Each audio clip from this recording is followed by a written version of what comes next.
Yes, it's sort of, yeah. This is yours. Oh wait, hey Jerry. Sorry. It's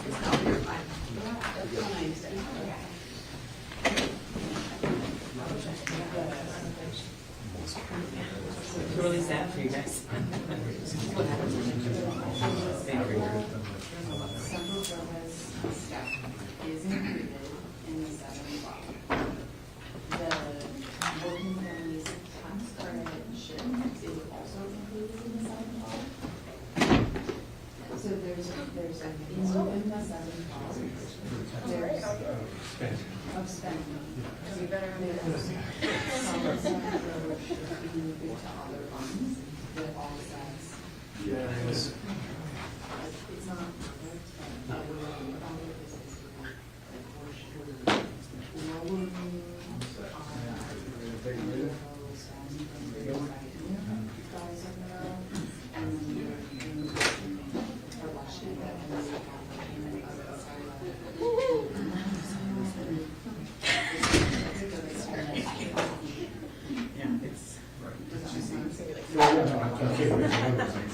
And that's not it, that's not general fund, it's in the other.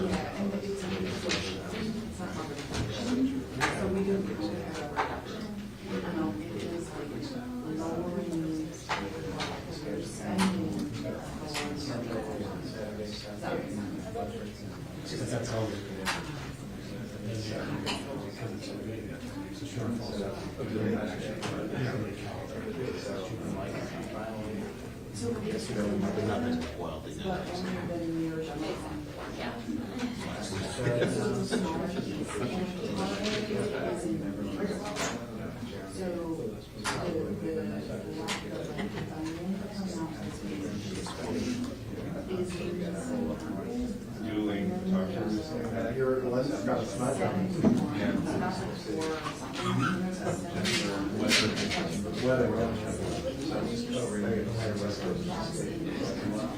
so that's in that. Did you do much of a plan? A few days.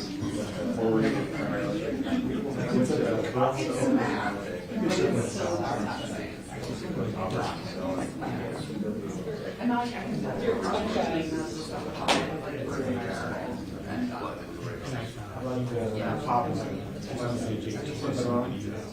Into his own chart.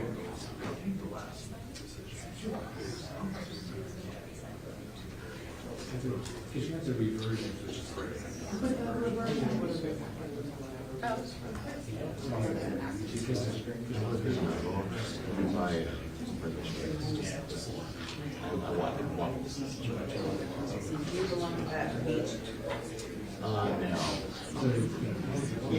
We just like one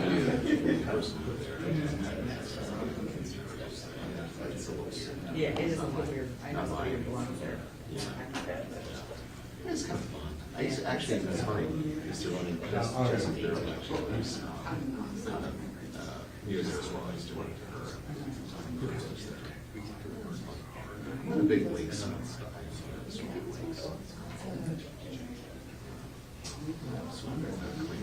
Yeah, exactly. It does not rain. I was running down the thing real quick.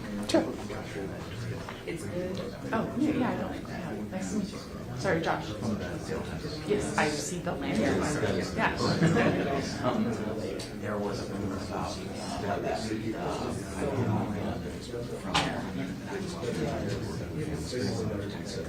Yeah. Yeah. Yeah, and I think he'll speak to it directly in his remarks, actually. Yeah. he was in the kind of, so I'm going through his. Yeah, that it's like a 100-page budget has it stuff in it, and so it's also referenced in there.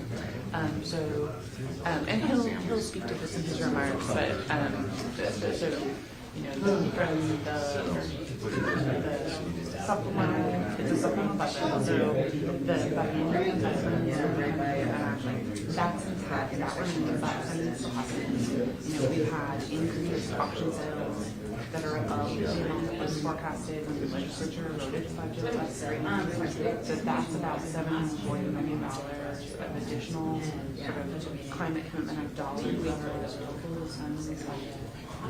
Working Council credit was named in the original law as an eligible use of those funds.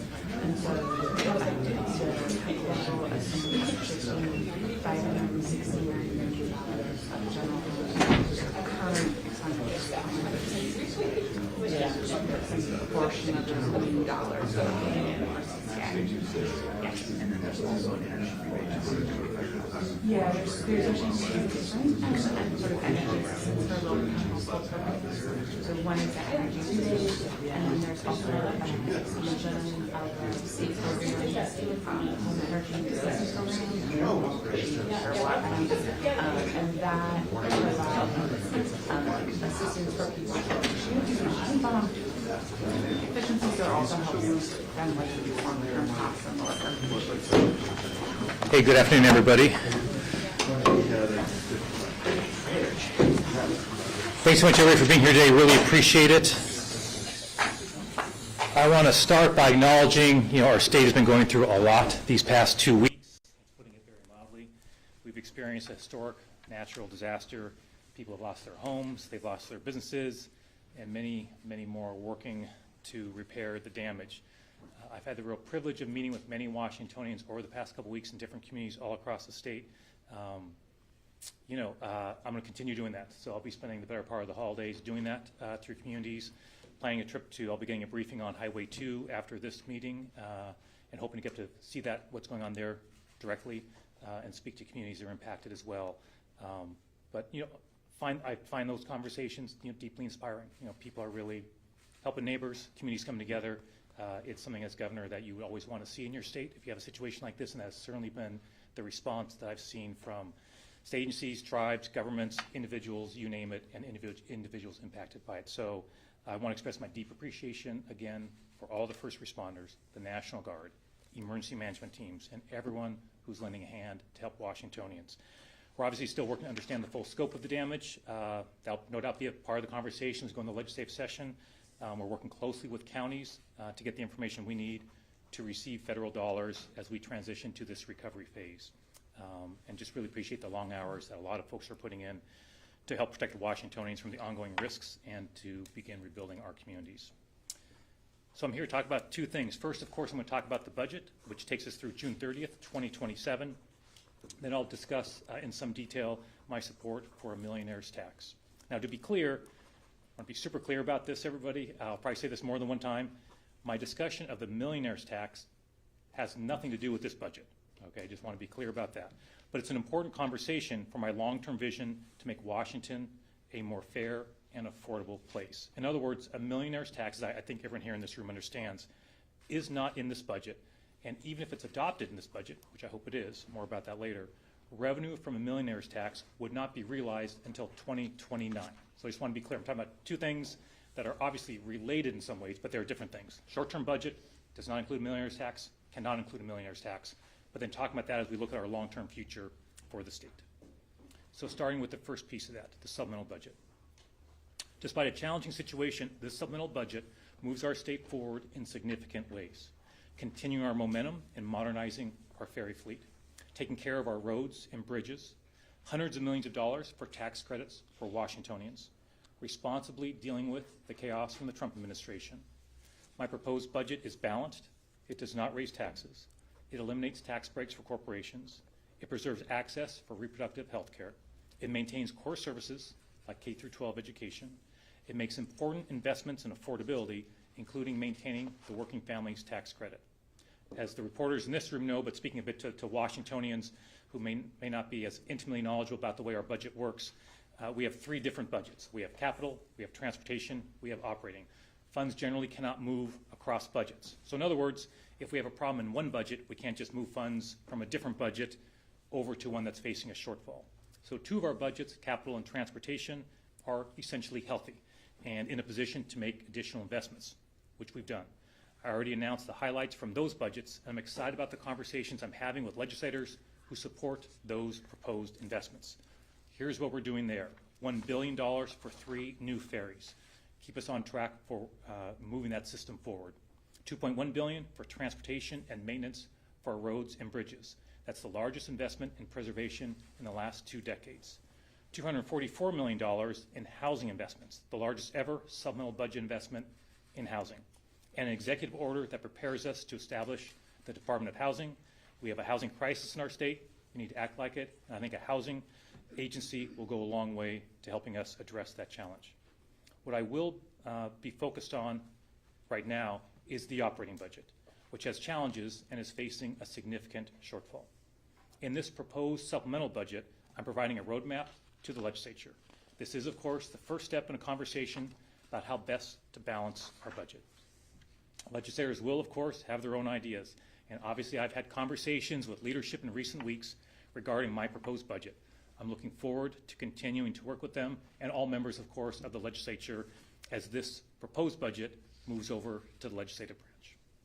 So entering into this supplemental budget, we are facing falling revenue, rising costs, and budget cuts and chaos coming from the Trump administration.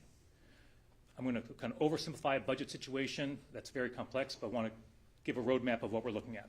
We started with a $1.6 billion shortfall in this supplemental budget. That shortfall due to declining revenue, caseload increases, and other mandatory costs. In addition, state agencies submitted about $2 billion in budget requests that they described as critical needs. I went through those in detail with our budget team and funded $700 million of those requests. Won't go through them all, of course. Katie's available to provide it to you, but I'll give you a few examples of the kinds of programs we funded there. $18.5 million to fund health care for Washingtonians who became ineligible for Medicaid overnight when Donald Trump signed H.R. 1, the big bad betrayal of the bill. These are individuals who are very ill or disabled, many of whom are at risk of losing their housing if they do not have health care coverage. We did $6.5 million in this proposed budget to protect our farms and agriculture from pests that destroy crops and impact our economy. We did $15 million for ongoing support for the University of Washington's Center for Behavioral Health and Learning to help those struggling with serious physical and behavioral health problems. As a result of those $700 million in essential services, that puts the problem that we need to solve with our budget shortfall at approximately $2.3 billion. I'll talk more about some of those in a minute, but at a very high level, and again, understanding this is a complex budget, but I want to provide a bit of a roadmap of how we got there. Here's how we solved it. First, I propose ending 2 tax exemptions for large corporations that save approximately $89 million every year. One of those is a tax break for data centers. So I want to be clear about this. There's different tax breaks for data centers, so I want to be clear about this. Currently, when a data center replaces server equipment, that replacement is exempt from sales tax. I'm proposing to repeal that exemption, which saves about $63 million for fiscal year 2027. We are leaving in place the sales tax exemption for data center construction and the initial purchase of server equipment. So 2 different concepts there. The second tax break that I propose eliminating is a preferential B&O tax rate for prescription drug wholesalers. Currently, businesses that warehouse and resell prescription drugs pay less than 1/3 the B&O tax rate paid by other wholesalers. This primarily benefits a small group of large national distributors, not patients. We are proposing to repeal, of course, that tax break and saving approximately $26 million every year. Second, we're utilizing approximately $123 million in unspent money from funds across state government.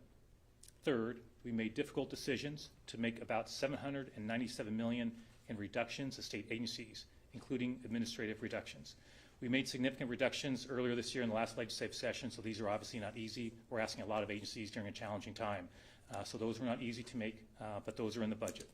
This also includes reducing recent expansions and increases to programs and delayed implementation of other programs. Fourth, I propose using approximately $1 billion from the Rainy Day Fund. Fifth, the remaining $300 million is a combination of temporarily changing how we allocate capital gains tax funds, DOR request legislation on insurance premiums tax, and shifting other non-tax resources. If you've got questions about these more technical changes, Katie, of course, is available to answer your questions. If you didn't get a chance to ask them earlier today, she'll be available later as well. So as I said before, our budget is obviously very complex, but just want to provide a simplified explanation of very broadly how we approached our shortfall. We did, on optimistic news, receive word last week, I think it was last week, that our recent revenue collections were higher than what was originally forecasted by about $142 million. That's obviously very good news and provides some optimism for the next forecast we receive in February, which may further help our situation. I want to be clear about this as well, though. By law, I cannot put that $142 million in my budget. The legislature can, and I'm sure they will, and they should. We'll have conversations about that. But want to be clear, by law, by the time that came in, I could not put that in this budget. So there is an extra $142 million there that's available to the legislature as we work to come up with the best budget possible. My team has been working extremely hard for a long period of time. Many people worked very diligently to scour our state budget, searching for every spare dime we could put to use. I want to thank them for their hard work, the entire team, especially Katie Chapman-C. and Robin Williams. Katie is with me today and will, after I speak, join me and she can help answer questions. I also deeply appreciate their patience and the patience of the whole team, as I've been pretty focused the last 2 weeks being out in the community, so I've not had, I think it's fair to say, the amount of time I would normally spend preparing for this conversation and going through the details of the budget. The good news is, though, the budget was basically in place when the storm arrived. As you might imagine, it takes a long time after all the decisions are made to actually put that budget together, so that part was helpful. Part of the reason we're facing a shortfall is we're dealing with devastating impacts from cynical and chaotic federal policy from the Trump administration. So, for example, as one of the country's most trade-dependent states, these tariffs hit Washington State especially hard. Earlier this year, our state finance office did a detailed analysis of the impacts of these tariffs. They concluded that the tariffs could result in significantly higher costs for Washington families, the loss of tens of thousands of jobs in our state, and billions of dollars in lost revenue. The tariff implementation has, without any question, been chaotic, and I know from personal conversations with many Washingtonians and business owners that these tariffs are impacting them in significant ways. In addition to tariffs, H.R. 1, Big Bad Betrayal Bill, directly impacts this budget. Let me be specific. In this biennium alone, that bill will cost our state at least $165 million. I want to be clear, it's hard to quantify each impact, as you might imagine, but that includes, to give you some sense of that, about $16 million to implement new work requirements for SNAP recipients. That's required by H.R. 1. Another $20 million will go towards IT costs for implementing requirements of H.R. 1. Starting in October of 2026, Washington will be required to increase our fund match for SNAP's administrative costs from 50% to 75%. We project that will cost about $45.7 million. The Trump administration also kicked approximately 30,000 refugees, asylees, and other immigrants with lawful status off of the Supplemental Nutrition Assistance Program, SNAP. State law requires that we provide state-level food benefits to anyone who would qualify for SNAP, but do not receive benefits based solely on their lawful immigration status. Consequently, this budget provides $49 million for these food benefits that are extremely important. When the Trump administration unlawfully shut down SNAP benefits earlier this year, we spent about $2 million to provide additional assistance to mitigate those harms across our state. We're also responding to draconian cuts by the Trump administration to Planned Parenthood. Specifically, my budget proposes backfilling the federal Medicaid funding for Planned Parenthood cut in H.R. 1. That's an estimated $15 million. And just a note here, in any budget, there are thousands of items. We recently discovered one item was missing that is very important. That's restoring the $8.5 million funding cut to the Abortion Access Fund. We will correct that in January when we communicate corrections to the legislature. As you know, it's part of the process. There's always corrections. That one will be added into the January corrections. I want to be clear that what I'm presenting today is a 2-year budget that takes us through June 30th, 2027. As many of you know, Washington State adopted a requirement in 2012 that we enact a 4-year balanced budget. Washington State is literally the only state in the country that has that requirement. When the legislature passed that bipartisan law, they recognized there would be certain economic circumstances that, if met, would allow the legislature to adopt a 2-year budget. They literally wrote those into the law. Those conditions have been met. One condition is projected employment growth of below 1%. In their November forecast, the Economic and Revenue Forecast Council projected employment growth below 1%. The other factor is using the rainy day fund. My budget proposes using $1 billion in rainy day reserves. Those two factors mean the law allows a 2-year budget. Last session, when you were here in conversations in this room, you know that many members of the legislature wanted to drain the rainy day reserve fund. I insisted we hold the line and solve that budget shortfall, a $16 billion budget shortfall, without using the rainy day reserve, and that's exactly what happened. I'm glad I took that approach because now we need that fund. It's raining. Here's the good news. That fund remains healthy. So let me place this decision in some context. Even after transferring the $1 billion from the rainy day fund, we are maintaining the same level of reserves as a percentage of our total appropriations as we had when we first earned our AAA bond rating in 2019. And to be clear, we're joining every other state in the country in having a 2-year budget. Because of the investments we have made into the reserve fund over the years, and by protecting our reserves last session, we will still have $1 billion remaining in the rainy day reserve fund. While the federal government is undoubtedly going backward on affordability with the adoption of the Big Bad Betrayal Bill, Washington State is moving forward. We are making important investments to make Washington more affordable. For example, my proposed budget invests $55 million to maintain the Cascade Care Premium Subsidy Program to help lower the cost of Obamacare health plans for eligible Washingtonians.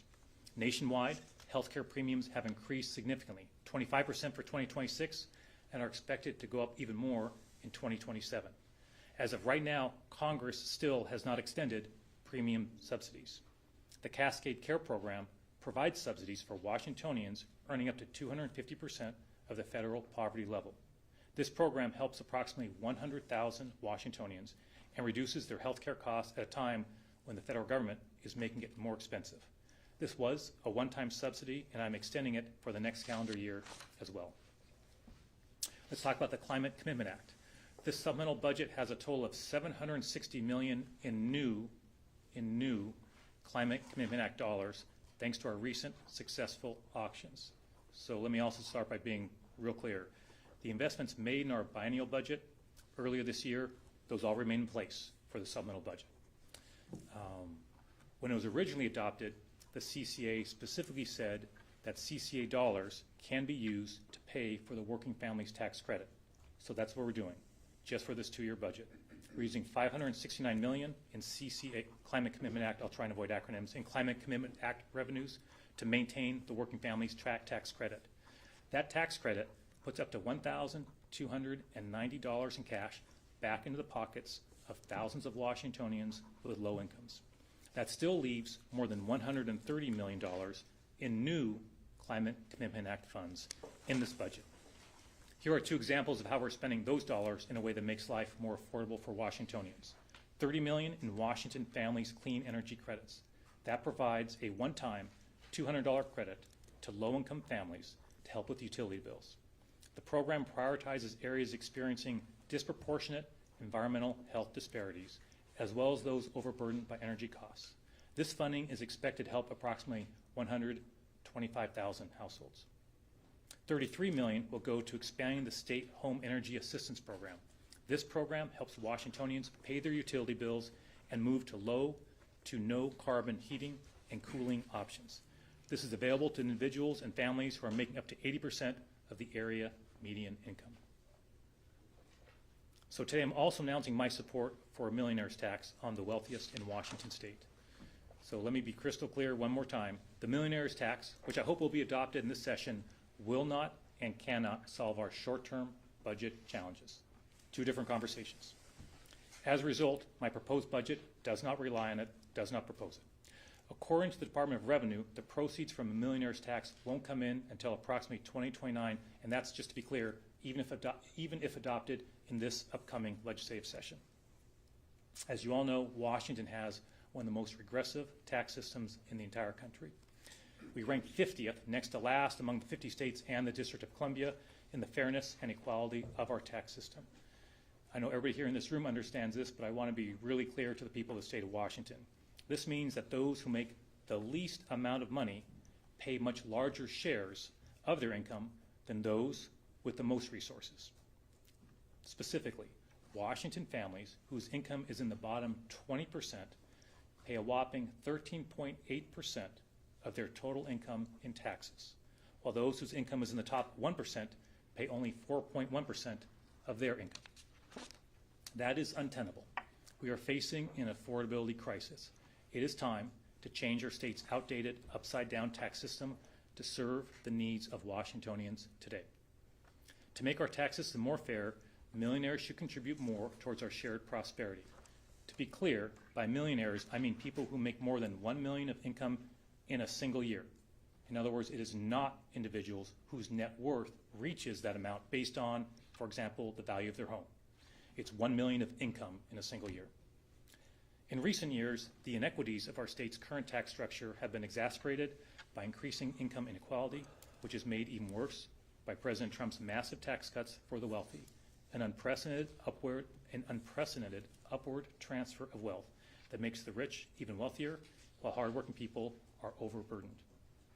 To rebalance this unfair system, I support a millionaire's tax. Let's make this historic change in this upcoming legislative session. The specifics will vary depending on the details of the proposal that goes forward, but less than 0.5% of Washingtonians will pay the millionaire's tax, and it will raise at least $3 billion every single year.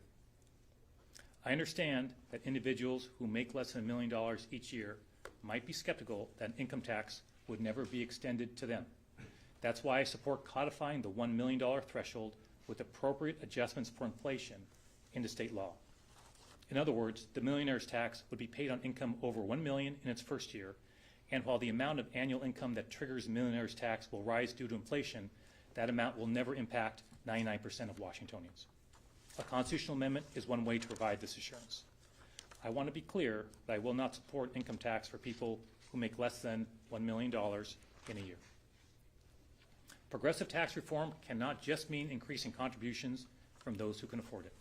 We must use the gains from the millionaire's tax to return money directly to working families and small business owners who have been hit hard by the affordability crisis. Specifically, I talked earlier about the Washington State's Working Families Tax Credit, which is a fantastic program, and I thank the legislature for their leadership in creating it. In my view, we must use some of the gains from the millionaire's tax back to working families, and one way to do that is by increasing the eligibility for the Working Families Tax Credit and increasing the amount that goes out from the Working Families Tax Credit. Just to give you a sense of scale, the program currently provides a maximum tax credit of up to $1,209 per qualifying household, depending, of course, on their income, number of qualifying children, if any. A significant portion of the revenue gained through the millionaire's tax must be used, again, to expand eligibility for that program and increase the amount that individuals receive through that important program.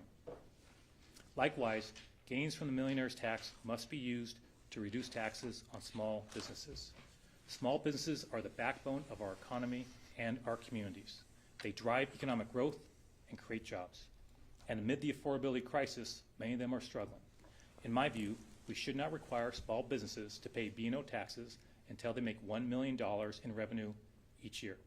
We can achieve this tax reduction for small businesses using approximately $1 billion gained from the millionaire's tax. So I want to be clear, if you put $1 billion in from that revenue, that gets a tax exemption on B&O tax for small business owners up to revenue of $1 million in a year. Obviously, this is scalable, of course. The millionaire's tax should also be used to provide more K-12 funding to bolster Washington's student access to a world-class education. There is nothing more important than providing for our children's future. I would also like to reduce sales taxes in our state. Sales taxes are among the most regressive type of tax because they are levied at a flat rate regardless of how much money you make. In other words, millionaires and non-millionaires pay the same amount of tax on essentials like food, clothing, personal care, and baby products. Those with fewer resources have to spend a larger share of their income on these essentials, meaning that more of their resources are taxed. To improve fairness, I'm interested in exploring the following ideas. Eliminating the sales taxes on essential personal hygiene products, such as shampoo, deodorant, and toothpaste. Eliminating sales taxes on essential baby product, such as diapers, wipes, and infant formula. And eliminating sales taxes on essential and affordable clothing items. Eliminating the sales tax on these items will make our tax system less regressive and make life more affordable for Washingtonians. I know, of course, the legislature will have their own ideas for how a millionaire's tax should serve our state. Many of those ideas are good ones, and reasonable people can disagree on the right balance and how to frame that. I'm looking forward to having continued productive conversations with them. I will, however, remain committed to sending a significant portion of what is gained from Millionaire's tax back into the pockets of hardworking Washingtonians to help make life more affordable for them. As the impacts of federal policies ramp up in the coming years, both for vulnerable Washingtonians and for our state budget, we can and must still look ahead. Whether it's accelerating the production and preservation of affordable homes, maintaining and modernizing the transportation system Washingtonians rely on to get to work, to school, and healthcare, maintaining critical investments in our own social safety net, or tackling our inequities in our tax code. All these decisions are driven by the same goals: cause the least amount of harm when making difficult budget decisions, continue to work towards a more economically stable and fair future for us all, and even faced with a challenging budget, my North Star is a stronger, more affordable Washington for every single Washingtonian. And with that, I'm happy to take your questions, and Katie is close by, which I'm glad, to help out in answering any questions you have. Katie, feel free to come on over. Yeah. Given the 1932 Supreme Court case on a graduated income tax in Washington, are you confident that the millionaire's tax could withstand legal challenge? Or how would that be? Sure. I'll repeat the question, just I know sometimes on the video it's hard to hear for folks watching. The question goes to the millionaire's tax. And in light of Supreme Court precedent, how confident I think you're asking I am that if adopted, this would hold up in court. What I would say is I've obviously heard from the legal experts on this. I have some background in this in my time as Attorney General. And I wouldn't be supporting a proposal unless I felt confident that we could navigate that path. And also, inevitably, there's going to be a public conversation, right? If this goes forward, there's going to be a public conversation. I have no doubt about that. And the people have their chance to weigh in on as well. So what I would say is I wouldn't support it unless I felt confident. No guarantees, right, in the court of public opinion or a court of law. I'm acutely aware of that. Number two, and importantly, and that's why I mentioned this multiple times, because it's not certain, right? No guarantee of success on either or both of those. That's why a budget does not rely on that, right? This is a separate conversation from the budget in front of us, right? So nothing in here relies or depends on a millionaire's tax to balance our budget, and that's important. I just want to make sure we're really super clear on that. And I would not be supporting it if our budget depended on it passing those tests, right? But obviously a lot of conversations going on in that regard. And Governor, just to clarify your position on this, are you suggesting that you would be in favor of a constitutional amendment? Because there's also the issue that we just had an initiative 2 years ago that was approved by the legislature suggesting there cannot be an income tax. Yep. So there's going to be conversation along those lines, and different folks have different ideas. But what I would say in the conversations I've had with folks, I think Washingtonians, are very open to this conversation about millionaire's tax. That's my strong sense. Number two, they want to see dollars going back to Washingtonians specifically, to small businesses. Number three, they want some assurance the tax isn't coming for them in the future if they're making $50,000 a year or $100,000 a year. I think that's a reasonable concern. So, look, we're still in the early stages of this conversation, right, Chris? But I put that as one idea, right, to communicate, how seriously we take making sure we put that in place. Number two, that inflation, so make sure that it continues to essentially go up. Obviously, life changes over time, right? And incomes, the value goes up over time. So that continues to go up. So essentially, it's always, the 0.5% who are paying it. So we're having conversations around those lines as well. So I'm open to other ideas as well. Want to also be clear, look, this is a lot of conversation going on. Appreciate legislators who've been active in this space for a while, obviously, on this and other ideas. But I'm looking forward to that conversation. Governor, I'll get there, everybody. Yeah, go ahead. just two related questions. First, which proposals, to get $3 billion, are you looking at the proposal for a 9.9%? 9.9. Okay. Yes. And then is your signature on a bill like that contingent on a reduction of the state portion of the sales tax? I think I was pretty clear that what I said was 9.9. That seems the proposal. I'm good with that. Number two, there's going to be a big conversation of where those dollars go, right? And so I'm always careful with my words, Jerry, right? So I believe I said for the working families tax credit, there must be an increase and expansion in that.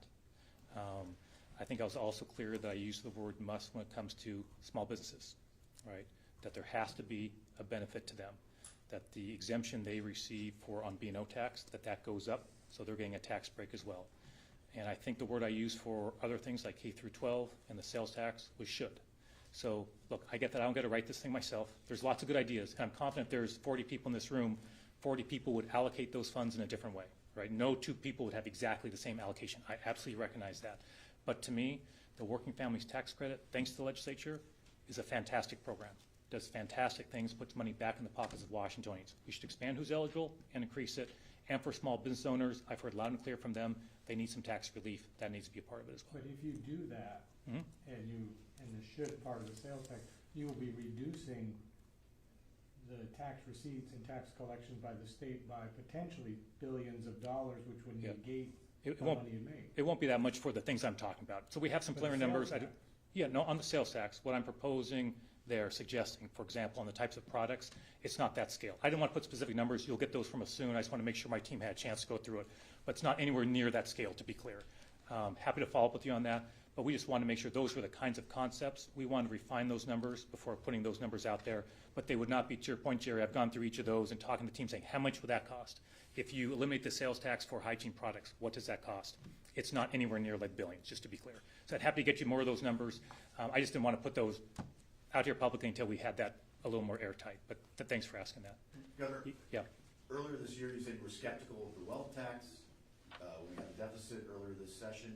This year's session, you said you weren't going to tax your way out of the deficits. What's changed? Now we have this millionaire's tax that you're behind. Nothing's changed. Wealth tax, what I didn't like about the wealth tax, as we said here many times, is the proposed budget that I saw relied on it. And back to your earlier question, right, it relied on it even though there was going to be a court challenge that was uncertain and a vote of the people on that. And it made zero sense to me to balance our budget on a revenue stream that might get kicked out in court a month later or lose at the ballot box. And then you have a massive multi-billion-dollar problem on your hands, right? Number two, I was very clear.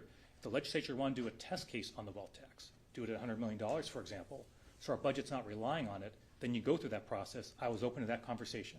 They chose not to do that, which is certainly their prerogative. So nothing has changed other than the sense of this budget, right, is balanced without new taxes. But we need to look to the future. We have a regressive tax system, and that's an understatement. And look, we need to change that.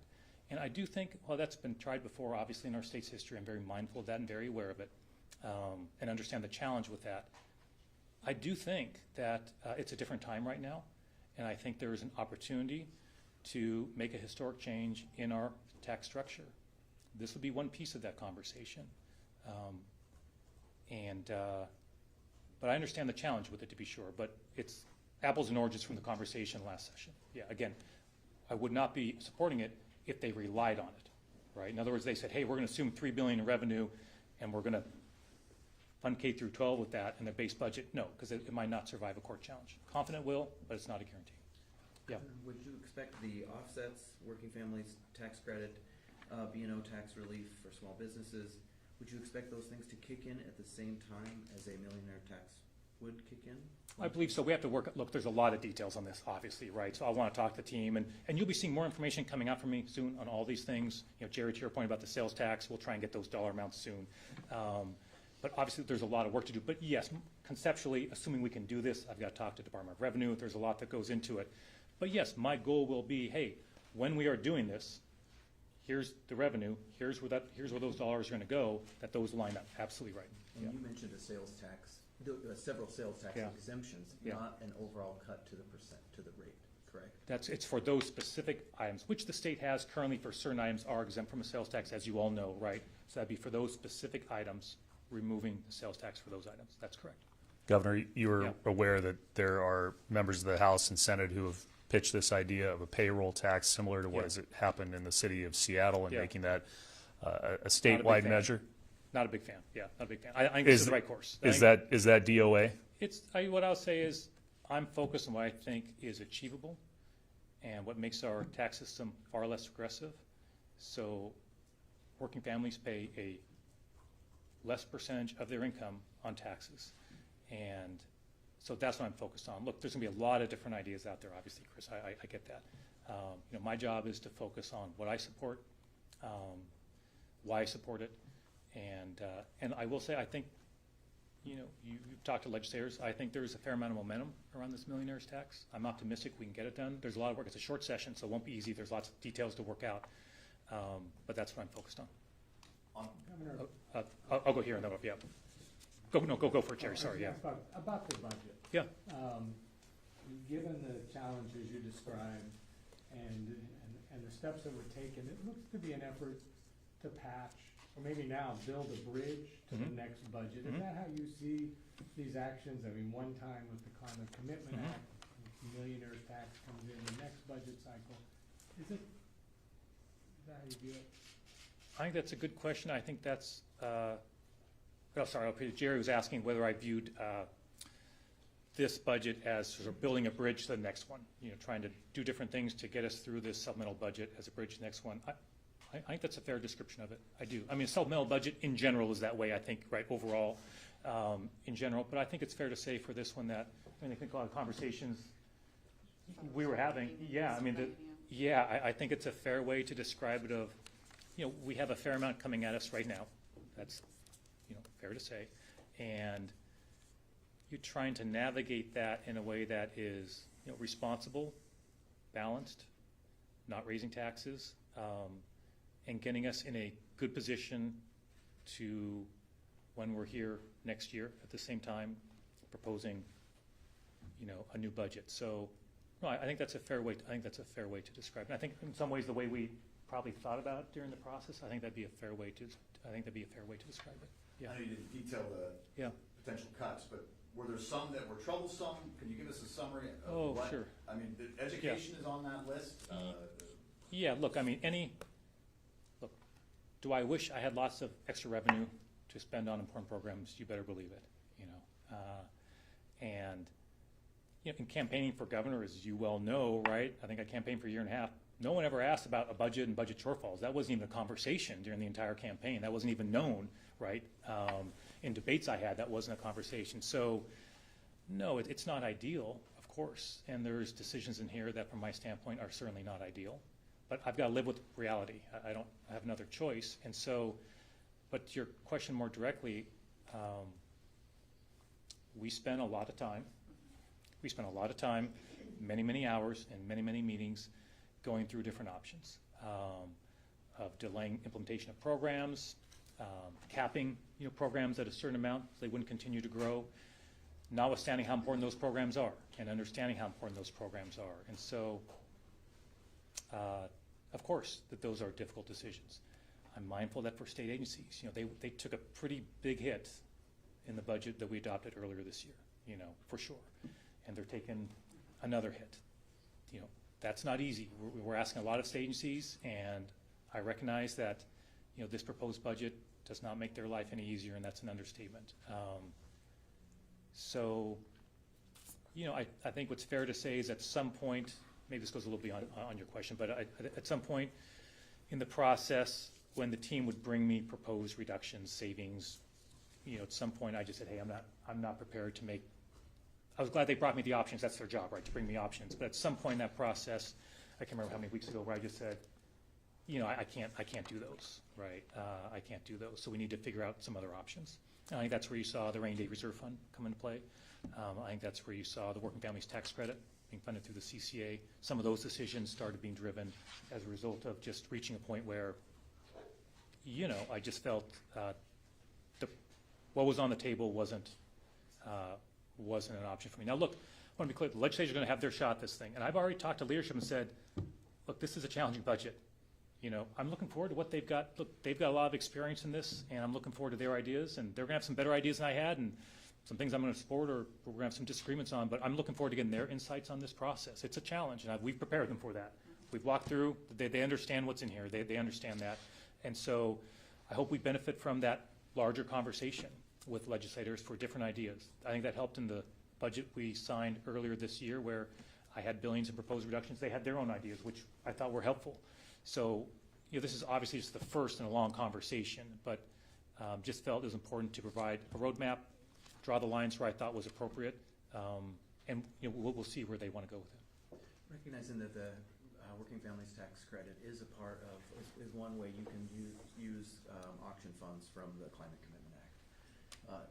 Is there still a concern on your part that there are somewhat, and our legislators, particularly the heads of the transportation committees, have been pretty clear about that there's guardrails for those funds for a reason, that there needs to be a nexus related to the climate, Mhm. to the environmental causes.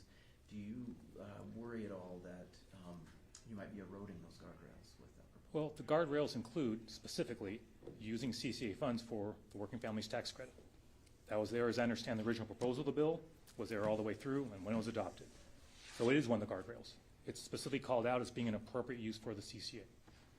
That said, it wasn't my first choice or second choice or third choice for those funds. But back to the earlier question is from Drew, at some point, in fact, it wasn't even a conversation for us for a long time in this budget process, just to be clear. I can't remember, Katie, when it kind of, a month or so ago, I'm losing track of time, but at some point, it became clear I needed other options, to balance this budget in a way that I felt was responsible and minimize harms. And so, no, it's not ideal. I've had conversations with my friends in the environmental community to give them a heads up, as you might imagine, and they certainly understand the situation we're in. I laid out my thought process in the same way I am with you, but I want to be perfectly clear. It is contemplated in the legislation. It's in the legislation. It's an entirely appropriate use. Is it ideal? No. And so, but it became, from my standpoint, it became clear that I felt it's something we really needed to do given the alternatives I had. And given, 62% of people at the ballot box defended the Climate Commitment Mhm. Act, do you have a sense going forward that this is a one-time measure, or Yeah. that in terms of Yeah. durable policy and instilling confidence in people, how do we return the other? Is there a Yeah. return to the other direction? So yes, and hopefully hopefully I was clear in my talking points that, and my apologies if I wasn't, that, hey, this is for this budget only. That's what this proposal is for. So that is the goal, right? A one-time use of the CCA. So thanks for clarifying that, and my apologies if I didn't include that in there. Other questions? Yeah. Do you see the millionaire's tax as putting the state on a sustainable path for its budget, or do you see more cuts, more revenue being required? The question goes to, hey, does the millionaire's tax help put us on a sustainable path? Do we see more cuts coming in the future? I think too soon to say, just being direct with you. I think that would be true under any normal time when it comes to a budget, right? To look out another year. The fact that we had an extra $150 million in revenue was good news, right? I didn't see that coming, just being totally direct with you. I didn't see that coming, and wish I could use it in this budget, right? Wish I could have used it, but I'm glad the legislature can. So, we need to see what's in that February forecast. That could be a game changer, and it's good or bad. That could be a game changer on this. So I'm mindful this is a first proposal. A lot more information is going to come in. Number two, I think it's a challenge to project because, we're still dealing with, challenges from the federal government, and that's putting it kindly. You all know what's going on with that, and those are real impacts. And you can't have a conversation with the governor anywhere in this country, take my word for it, without talking about that. I don't care if they're Democrats or Republicans, that's a real conversation. So, it's my hope there's a change at the federal level where some pretty draconian cuts that are coming our way get reversed. So a lot can happen on the political side, right? But there's a lot of moving pieces right now. And so I just don't think I can answer that in a responsible way right now. But looking forward to a February forecast and hopeful that helps along with the $150 million as we try to balance this out. Yeah. Last year I heard you talk about potential furloughs and job cuts. I didn't Yep. hear you talk about That's that true. here. That's true. So is this a budget that you're presenting without any sort of furloughs or job cuts? So let me slow that down. So no furloughs are proposed in this budget. That's correct, Chris. Number two, I think you asked, the second part was you added job cuts. Yep. I can't, that is, we'll see. So I mentioned earlier, there's obviously reductions to state agencies. So for the most part, and Katie will correct me if I'm wrong, but I just asked about this just to make sure I was clear, that agencies have to manage to their budget, and they are getting a reduction. How they manage to that could involve the loss of jobs. I want to be totally clear about that. So the full scope of that is not known at this time. Katie, is that a fair way to describe it? That's a fair way to describe it. So just to be clear. So furloughs, no, not in the proposed budget. But agencies have to manage to a new budget that is smaller than what they had before. So as you can imagine, heads of agencies have to make some decisions there. Last question? Yeah, go for it. Oh, I got one. the single largest new expenditure appears to be to deal with the tort liability. Yeah, And the number is hundreds of Yeah. millions, it looks like in this Correct. millennium. correct. Do you plan policy to try to prevent that from becoming an ongoing hundreds of $1 million topic? Yeah, look, it's, on my list of significant challenges our budget is facing, I think on any short list, that's probably going to be on any short list. And so, yes, I think you're going to see a lot of conversations with the legislature in this session. Those conversations are already happening about, hey, what things can we do to try and address that? Those have been ongoing for some time. So that has, the amount that's costing the state has escalated significantly in recent years. We're mindful of that. There have been changes in Supreme Court decisions that changed liability for the state. Those have had consequences in recent years for the state in terms of our liability and the amount we're paying out. So the answer, I guess, Jerry, is yes. I don't think I have anything specific to announce right this moment, of course, but that is something I think it's fair to say that a lot of conversations are happening with stakeholders and legislators around, hey, what can we do to get our arms around that? And on the tax, you did say the constitutional amendment is something you're willing to see. Yes. Just very clearly, do you want voters to have the final say on a millionaire's tax? They're going in some to fashion? they're going to have that final say. The voters will have. I have zero doubt that if the legislature passes the millionaire's tax this session, and by the way, I feel optimistic that they will. Not easy, short session, not easy with the budget we're facing. Want to be really clear about that, but I'll be doing whatever I can to partner with them to make that happen this session, and appreciate the really hard work many legislators have already put into this, by the way. But it is inevitable that when we're here for a bill signing for it, hopefully here in a couple months, it's inevitable that two things will happen. There will be a court challenge for sure, right? And ultimately go before the voters for determination. I have zero doubt about that. Yes. So the voters, and I think that's entirely appropriate. I mean, it's a big change to our tax system in a way that I think benefits 99.5% of Washingtonians, of course, right? But I think that's the type of thing that's appropriate for the people to express their thoughts on. And I have zero doubt that they'll have that opportunity. And I'm looking forward to, if we get to that point, to communicating very clearly to the people why I support it so strongly and why I think it's in the best interest of our state. One more? Yeah. Given that the revenue won't come in until 2029 Yeah. at the earliest, why is now the right time to move forward on this proposal? Yeah, so a couple things on that. So number one, everything takes time to implement, right? And so I've not had a chance, the last couple weeks I've been a little busy, to do a deep dive with my friends at the Department of Revenue on, hey, talk me through why it takes till 2029 and what goes into it. But you've got to stand up a system as I understand it, right? And that's complicated and takes some time. So it's time to start that process, right? They don't do that until we adopt it. Once we adopt it, that sets in motion a process to stand it up and turn it on. And so from my standpoint, I think the issue is clear. I think the choice is clear for members of the legislature. And I think the public is ready for this conversation. And so I think the time is now. And I think I'm, again, optimistic it'll happen. Thanks so much, everybody. Appreciate, and I also just will say I appreciate, I know this got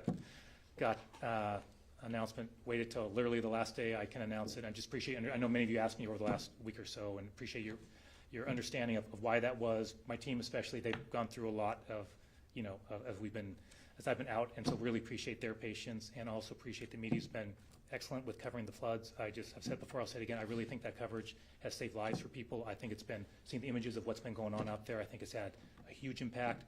Having my voice, a guy in a tie saying, hey, do something, doesn't have the same resonance, I think, as the images I think that the people have seen over the last couple weeks. So I appreciate that as well, and hope you all have a great holiday season. Thanks, everybody. Appreciate it.